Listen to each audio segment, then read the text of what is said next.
So nagbi-build pa siya ng ano, nagbi-build pa siya ng init.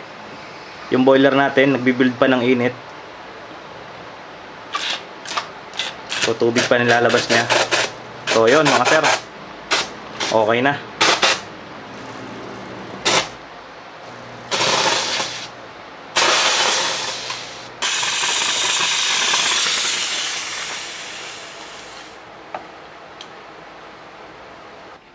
So mga sir, meron tayong steam cleaner dito.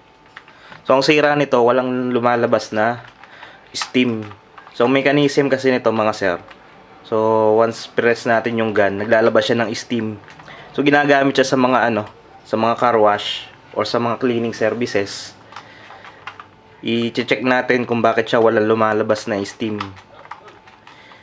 So simulan natin mga sir, alamin natin kung bakit wala siyang steam na lumalabas dito. Then wala din siyang power, no?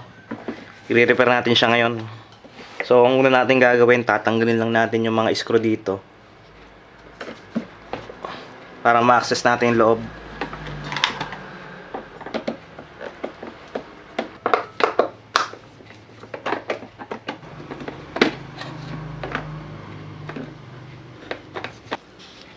So ayan mga sir, nabaklas na natin. So yan ang loob niya. So meron siyang processor. So ito yung nagko-control, pinakang utak ng ating ano, steamer. Then meron siyang mga relay, capacitor. So i-briefing ko lang sa inyo yung mga parts niya sir sa loob. So ito naman ang mechanism niya. So once nilagyan natin ng tubig dito, so mangyayari sa kanya, meron siyang valve dito. Yan, valve yan. So pag may tubig na to, tong loob, yung tubig niyan ita-transfer niya papunta dito. Then itong solenoid valve na yan ang magko-control, i-open close niya yan. Then ipupunta niya dito sa heater. Ito mga sir, heater yan, o yung parang pinaka boiler niya. Then after nyan, pag ano na yan, mainit na, then ang lalabas dito sa discharge niya is steam na. So pag steam na yan mga sir, dadaan yan dito sa ano na to, discharge hose na to. Then dadaan naman siya dito sa ano, sa pressure switch. So ang mechanism kasi nito mga sir, pressure switch na to. So once na may pressure na yan, mag-o-open close tong ating pressure switch para i-transfer yung steam niya dito sa gun natin.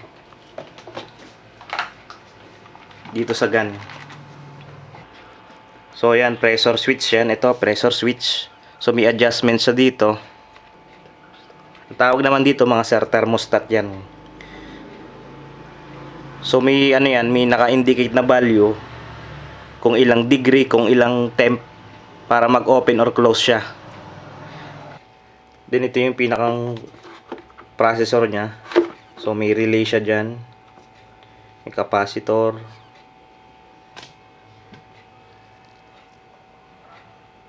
Yan, ito yung heater niya mga sir. Siya yung magpapainit.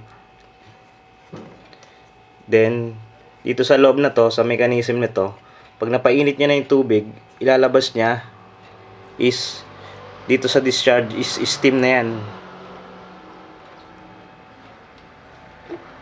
So ngayon, i-check natin siya.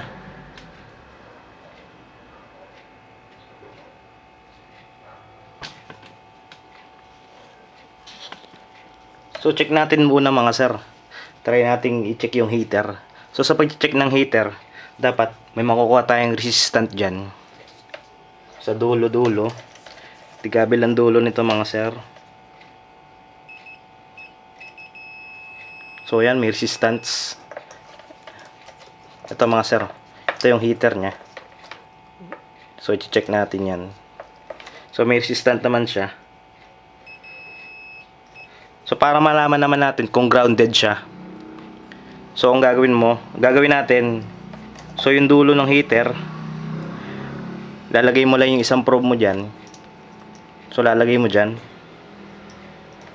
Then lalagay mo sa body ng heater. So ganyan. Or dito sa body na to.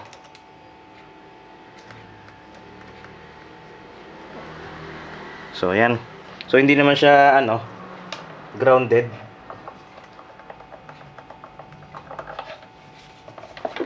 So check naman natin tong solenoid.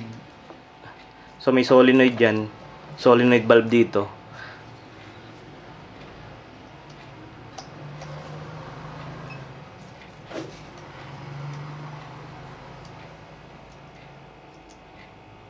So sa pag-check mga sir ng solenoid,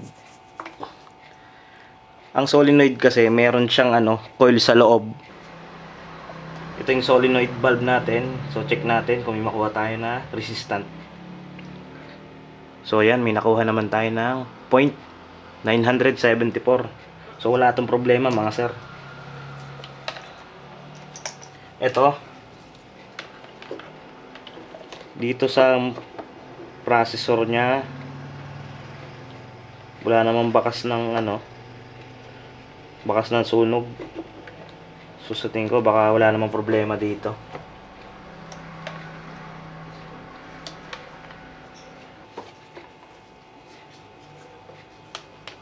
Check natin to kanyang thermostat.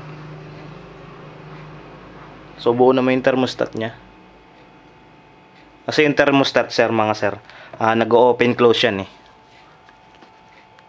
So ang reading nya either normally closed or normally open.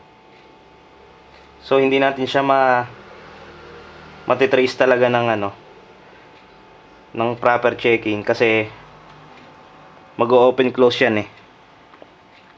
Pagka na-reach siya na yung certain temperature niya eh. So hindi naman siya masyadong maselan. Pinakita ko lang sa inyo mga sir yung yung kanyang mechanism. Then check natin dito mga sir sa So wala naman tayo nakikitang problema dito sa assembly nito. So check natin to switch.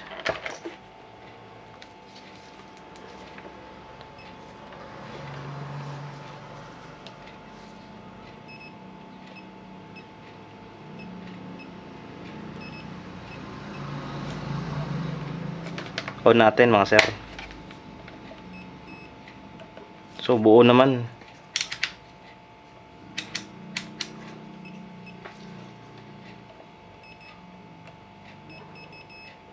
So buo yung ating switch. Check natin yung continuity ng plug. So mga sir, may nakita ako dito kasi So baka ito lang yung dahilan. So, although hindi ko pa naman siya na-check, may putol siya dito sa kanyang cable. For sure ito na yung problema niya. Check natin yung continuity mga sir ng plug. Baka ito lang ang sira, kaya wala siyang steam. Ayan mga sir, wala tayong nakukuha ng continuity.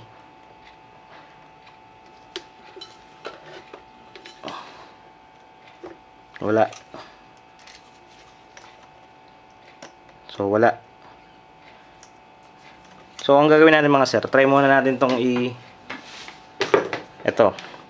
try muna natin tong iputulin, then ikabit natin ng panibago. Then balikan ko kayo pag naikabit na natin. Ito mga sir. So baka ito lang yung pinaka problema niya. Kung bakit siya walang steam. At the same time walang power.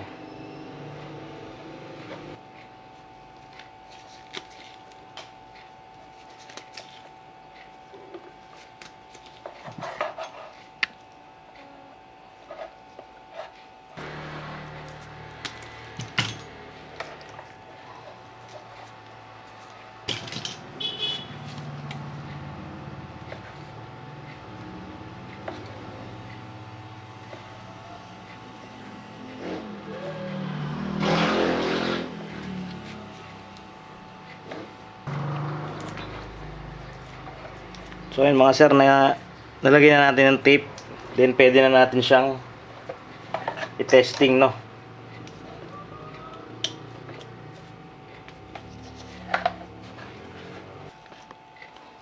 So power up.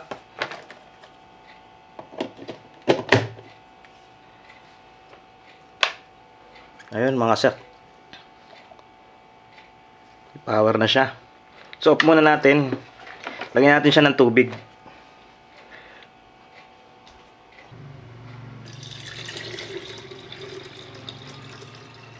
Konti lang.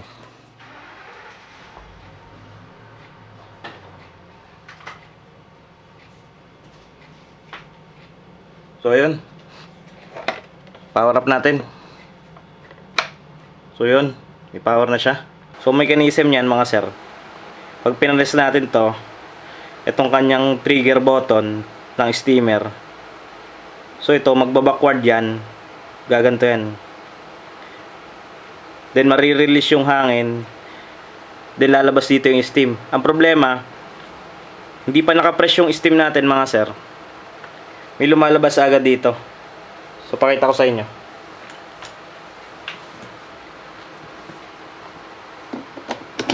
So mga sir, ito may tubig na to. Then i-power up natin. Pakita ko sa inyo mga sir.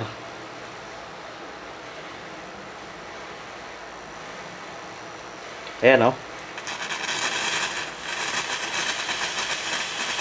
So ayan ang problema niya, mainit.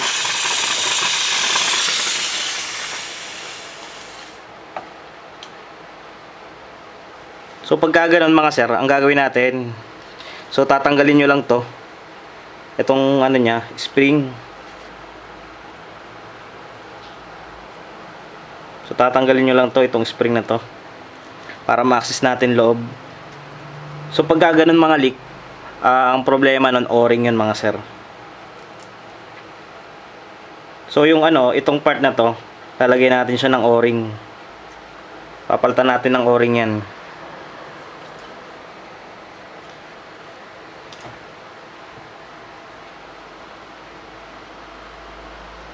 So kuha lang tayo ng o-ring. Make sure lang natin mga sir na fit yung size nya. Fit yung ilalagay natin na size ng o-ring, para hindi siya magka-problema.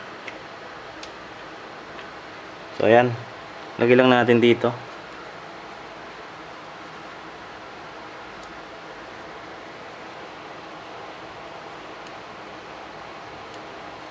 Ayan. So nalagay na natin mga sir. Then i-testing natin siya ulit.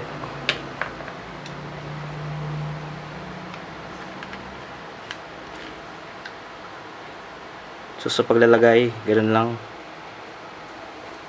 Kung ano yung tinanggal, yun din ay babalik natin. Then i-testing natin siya ulit mga sir. Tingnan natin kung mawala na yung leak nya.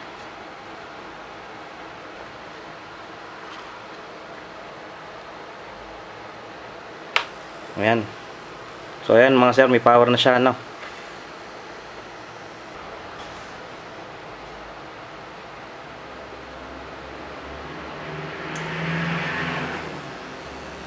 So ayan mga sir, testing natin siya. Yun, okay na, may steam na. Pakita ko sa inyo.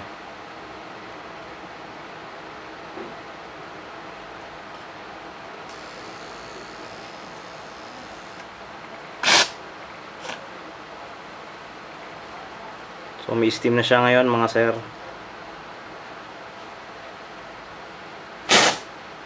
So ang lakas.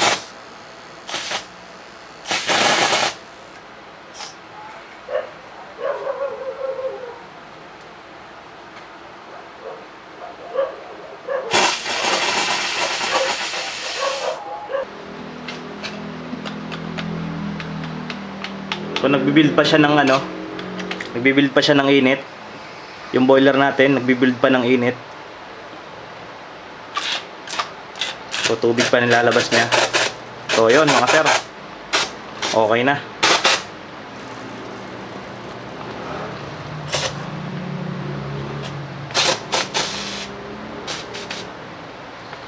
Wait lang natin.